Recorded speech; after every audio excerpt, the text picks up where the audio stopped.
Now we're seeing the problem is that having no definition causes. Now, a hyper-independent woman is a woman that has a hard shell, a hard exterior. So what are we talking about? This is why this is hard to follow. But if you do have the capacity, the one thing that we lack in this narcissistic, selfish society is grace. It is lacking. You ain't perfect neither.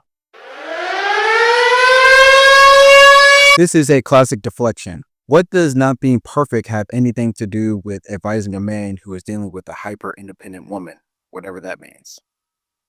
And if we really want to talk about it, y'all talk about hyper independence in a woman, but what about dependence in a man who's been enabled by his mama for so long and we give compassion or we stay there? This is a classic example of a deflection. Whenever someone says, well, what about, they are deflecting from the issue. About hyper independence in a woman, but what about dependence in a man who's been enabled by his mama for so long and we give compassion or we stay there? This is an example of a red herring.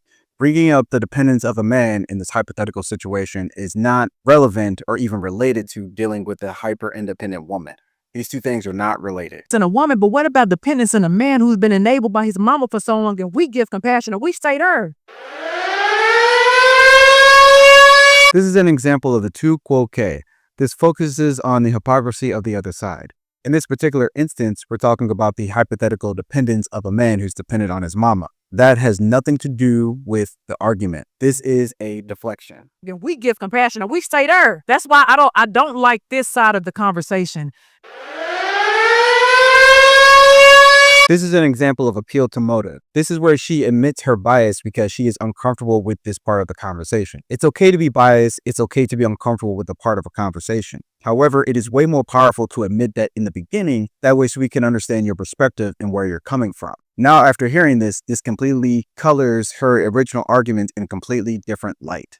Because what we do as women is give a lot more grace to men than what we get when a lot of time the burden is placed on us. We are constantly navigating spaces. We constantly hear what society tells us that we have to do. We constantly have to deal with our siblings and our children and our parents, because a lot of times when our parents and stuff get sick, it's not the boys that they go to, it's the girls that they go to. And so we have all of this weight and all of this burden that we carry on us, and we constantly have to be reinforced with these beliefs that we have to be strong and we have to take care of everything.